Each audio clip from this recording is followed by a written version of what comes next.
Good morning, everybody. Happy Friday, September 15th, 2023. My name is Kevin Smith. Thank you all so much for tuning in to Loud Majority Live. Got a quick show for you guys today. A couple big stories. Number one, we're going to go over the rally, what we're doing this weekend. I hope everybody can make it. I hope everybody watching can make it. I'm sure you guys have seen what's going on, what we're going to be up to, so I'm super excited about that. Also, the Creedmoor Psychiatric Institute has turned into a migrant shelter with nearly 1,000 military-aged males just roaming about with absolutely nothing to do. And also a ridiculous story out of Plainview that I really genuinely can't believe I even have to talk about. I can't believe I even have to talk about it. But you're not going to believe what this crazy-ass teacher made a bunch of fifth graders take in a survey. Before we get started, guys, hit the thumbs up button. If you're watching on Rumble, if you're watching on Facebook, hit the like button. Tag your friends so that they know what's going on for the big rally this weekend. Obviously, it is our 4th annual Ride to the End out to Montauk. I know there's something else going on. I don't know, some kind of 4-hour trip to go sit on a dirt road somewhere. If you guys want to go to that, I guess feel free. That's up to you. I'm never going to tell anybody not to go and do that. So, that is what it is. That is what it is, and that's all I'll say about that. A lot of people out there are purposefully looking to hurt us, and we're not going to let them. We're not going to let them. Probably people who got thrown off the NYPD for nefarious reasons. But we don't have to get into any of that stuff. So put together a little short clip for you guys about the rally. We're going to run that in a minute. What's it called? So obviously 10 o'clock, lining up at the Seaford train station at Seaford, not at Wantagh, not at Belmore, at Seaford. We're going to be lining up there and then heading out east. Sunrise Highway the entire way. I hope to be able to see all of you guys there, as many people as you can. I know that a lot of people have stuff going on. And at the Seaford. Oh, let me turn that down. So lining up at 10 a.m., leaving at 12 noon, heading east on 27, all the way out to the Hamptons, and past. I know a lot of people are going to be meeting up at the Party City in Patchogue, as they do every year. There'll also be, people jumping in on the service road wherever they see fit. If you're one of those people, I can't wait to see you guys there. You know how much we love to see you guys on the side of the road. Here's just a little bit of what you can expect.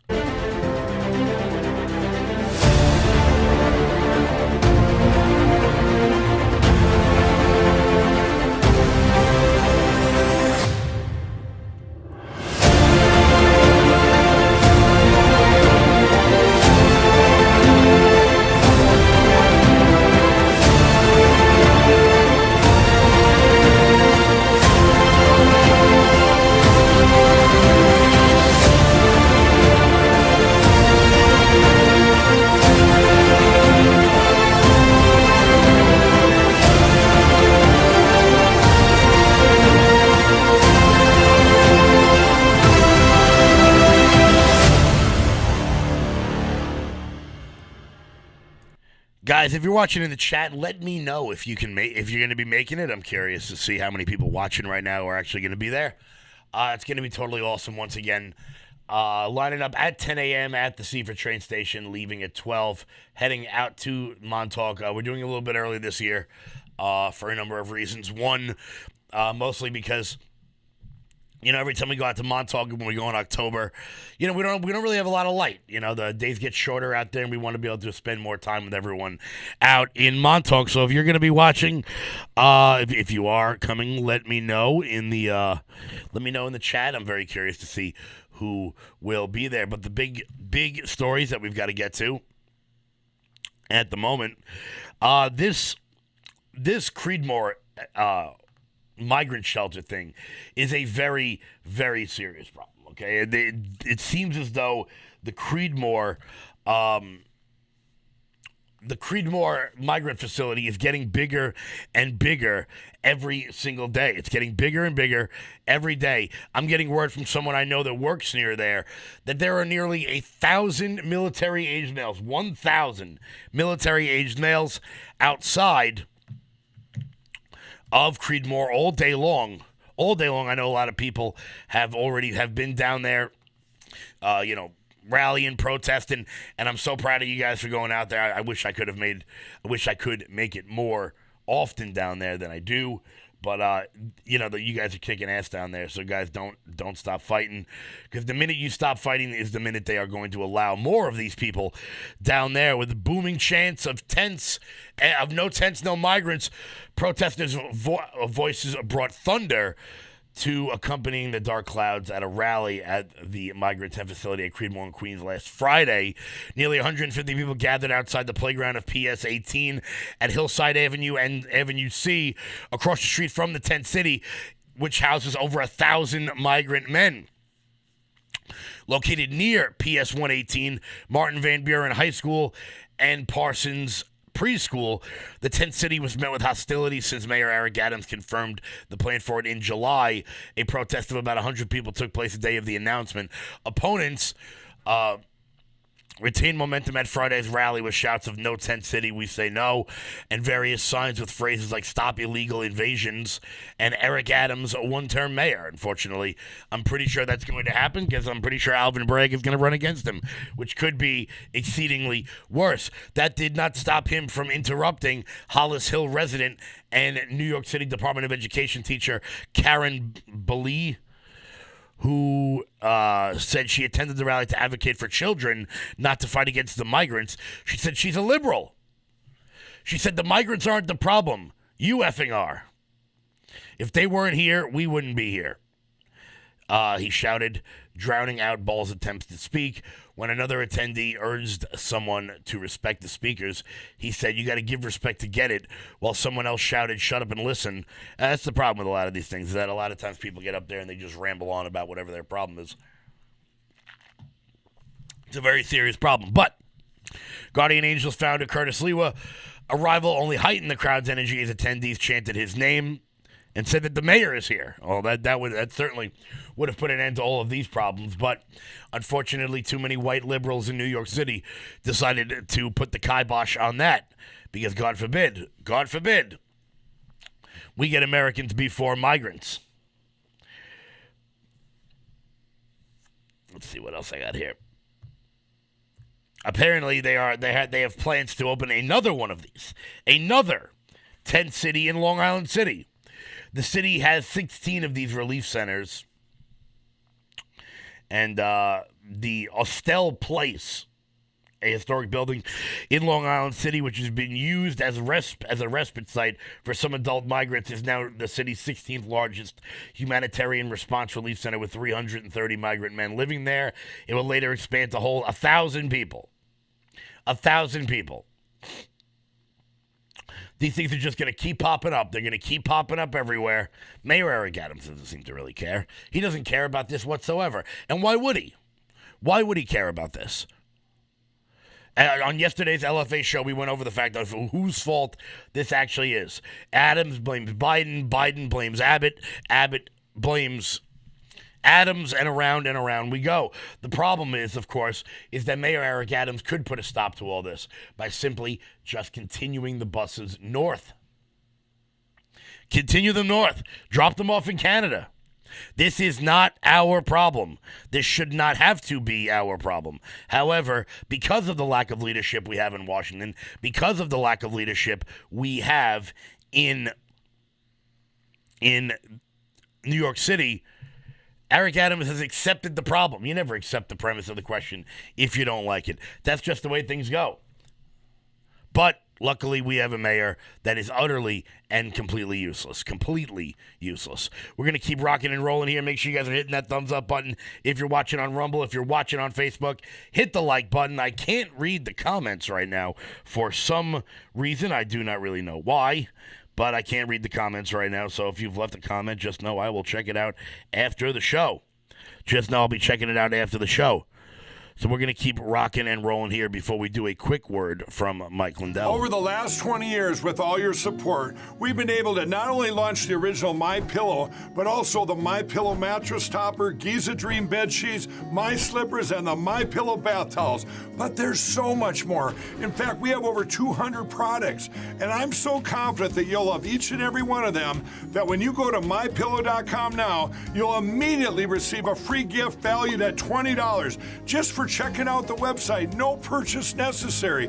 Get everything from MyPillow blankets, sleepwear, kitchen towels, mattresses, duvets, pet beds, body pillows, comforters, couch pillows, bathrobes, and so much more. So go to MyPillow.com or call the number on your screen. Use your promo code to get deep discounts on all MyPillow products.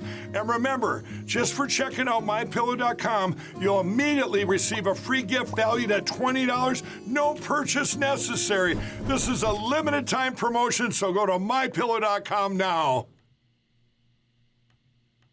Guys, head on over to MyPillow.com, promo code LOUD. That's MyPillow.com, promo code LOUD for up to 80% off everything on the website. That's MyPillow.com, promo code LOUD. That's LOUD for up to 80% off everything on the website. Everything on the website. So, a wild story out of Plainview. A wild story out of Plainview. Apparently, a fifth grade teacher. This came to us via one of our viewers that News 12 actually covered, surprisingly enough, which I didn't think they would. This came to us from one of our viewers, of course, a great friend of the show, who I'm not going to rat out at the moment. A bunch of fifth graders were given a survey to take, and they had to list. They were given a list of kinds of people that they would save during a nuclear bomb exploding. Now, before we even get into the list of people, my question is, why on earth are fifth graders being asked what they're going to do during a nuclear bomb explosion? That's just neither here nor there. But here is the survey. I'm going to make it real big, and we'll scroll through it together. An unknown enemy has launched a nuclear strike on Long Island. Because of advanced warning technology, you are aware that you have 20 minutes to get yourself into a fallout shelter located in your neighborhood. When you arrive, 10 other people want to get in as well. The shelter has enough supplies for you and 6 people to survive 3 months. That you must remain inside before you can come outside safely. Your group must decide unanimously who will be brought in and who will be left out. The choices are, you got to pick 6 of these. A 16-year-old pregnant girl, a police officer with multiple charges of brutality pending against him. He has a gun. A 38-year-old prostitute, a 75-year-old priest, a 35-year-old sterile female doctor. 6 and 7, a husband and wife. They refuse to be separated. He's a lawyer and she's an alcoholic. A 31-year-old homosexual architect, a 50-year-old musician previously addicted to cocaine, and a 28-year-old drifter who has no apparent skills. Now, what the fuck could 10-year-olds gain from this? What could 10-year-olds gain from this? I mean, first off, I'm sure many of the 10-year-olds asked what a prostitute is. I'm sure that was fun to explain. I'm sure a bunch of the kids may have asked what a homosexual architect was. And what were the findings of this? What were the goals of this sort of thing?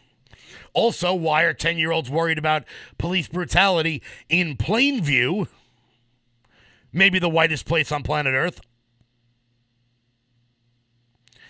Luckily, this teacher has been removed from the classroom, but if you watch this show, you know damn well that doesn't mean the teacher was fired. That means that all day long this teacher gets to, be on lunch duty or work in school suspension or do clerical work, probably still making the exact same amount they were making before this because of the aggressive power of the teachers' unions and the nonstop crap coming out of their camp.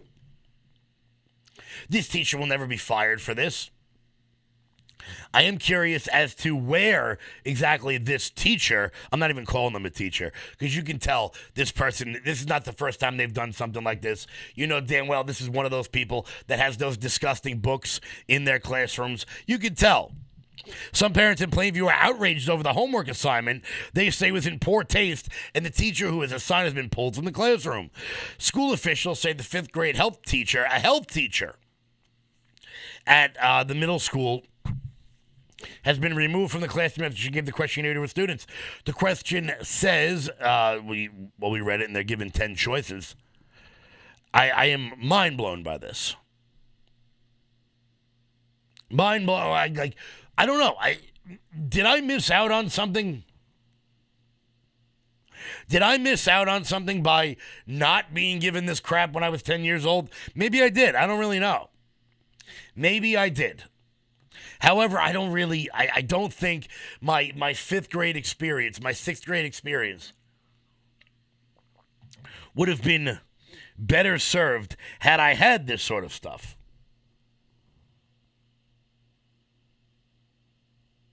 I don't think they would have been. I don't think they would have been. I don't think my life would have been better served. Carmel, where is the school? It is in Plainview, New York. It is the Matlin Middle School. It is just another example of these teachers thinking who they are. And the teachers should be fired, but they won't be. They won't be fired. As I say, I talk about it all the time. Between lawyers and arbitration and the amount of time it takes in and of itself, it takes more than $2 million to fire a bad teacher here on Long Island, here in the state of New York. So what happens? They just ride it out. They just ride it out, and they never face actual consequences of their actions. That's why many of these teachers can feel very confident, can feel fairly confident putting porn in the classrooms. And I know what you're saying, Kevin, they're not putting porn in the classrooms. They aren't doing that. Well, as we've seen over the course of several instances throughout time, we know they're doing that. We know they're doing that. And if anybody needs any more proof that it's happening, the other day I played a video of everyone's favorite senator, John Kennedy, questioning one of the education department secretaries or one of his underlings about the porn being put in the classrooms. Senator John Kennedy is a man in his 70s. He's from the Bayou in Louisiana. So watching him read gay porn on the floor of the Senate was both horrifying and absolutely hilarious. If you didn't get a chance to see this, here it is. Us to do. Let's take two books that have been much discussed. The first one is called All Boys Aren't Blue, and I will quote from it. I put some lube on and got him on his knees, and I began to slide into him from behind. I pulled out of him and kissed him while he masturbated. He asked me to turn over while he slipped a condom on himself. This was my ass, and I was struggling to imagine someone inside me. He got on top and slowly inserted himself into me. It was the worst pain I think I have ever felt in my life. Eventually, I felt a mix of pleasure with the pain. Close quote. All Boys Aren't Blue. The second is another much discussed book. I'm sure you're familiar with it. It's called Genderqueer. Okay. Let me read an excerpt from that. Quote, I got a new strap-on harness today. I can't wait to put it on you. It will fit my favorite dildo perfectly. You're going to look so hot. I can't wait to have your cock in my mouth. I'm going to give you the blowjob of your life. Then I want you inside of me. End quote. Now, Mr. Secretary, What are you asking us to do? Are you suggesting that only librarians should decide whether the two books that I just referenced should be available to kids? Is that what you're saying? No. Okay. Tell me what you're saying. Well, first of all, there's this. Don't get. As I said, it's both horrifying and really hilarious hearing him read it. I bet you when he got elected to the Senate, he never thought he'd be doing that. I bet you when he got elected to the Senate, he never thought he'd be reading porn aloud to the schools. You know what's so funny? Just so you guys know, I know none of you read Newsday because who the hell would? But I was... Every morning I come in and I do the local show and I peruse the local websites for stories about what's going on and whatnot. You know, I opened up Newsday today. Do you guys understand how pathetic these people are? I want to share with you what Newsday has on the front page of its website today. The ultimate guide to Long Island's 40 wineries. Long Island Bakery debuts honey apple cake for Rosh Hashanah. This is what these people think are important. Long Islander named the state bus driver of the year.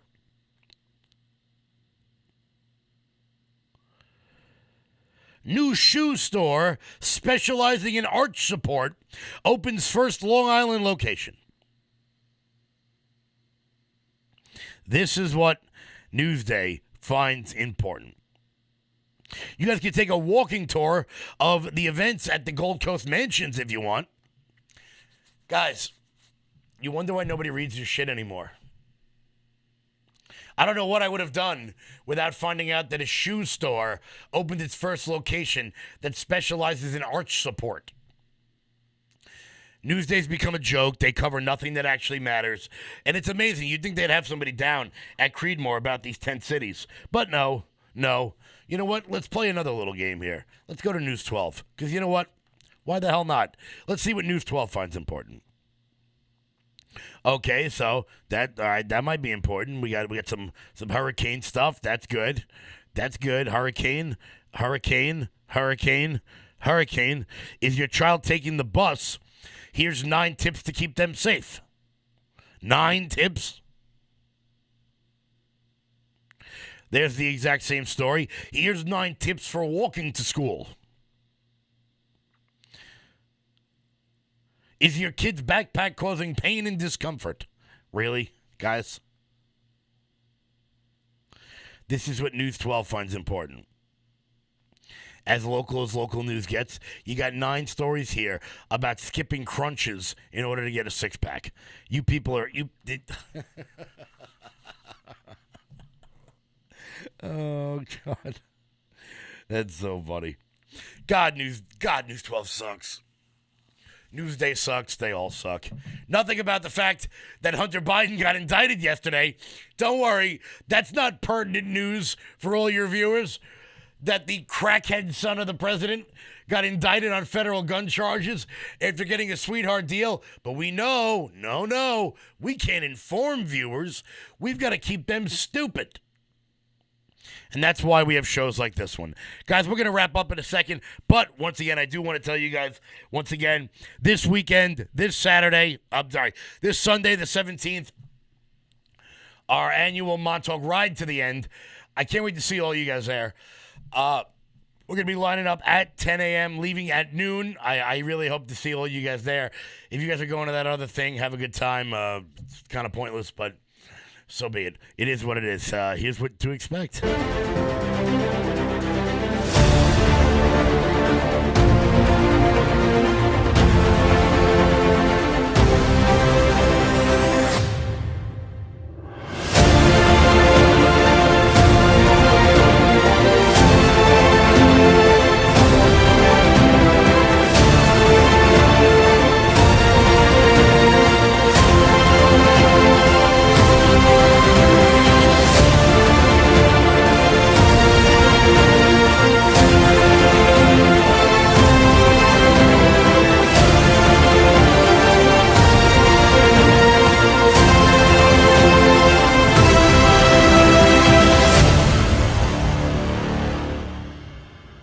Once again, guys, I will see you there, and I cannot wait to see you there.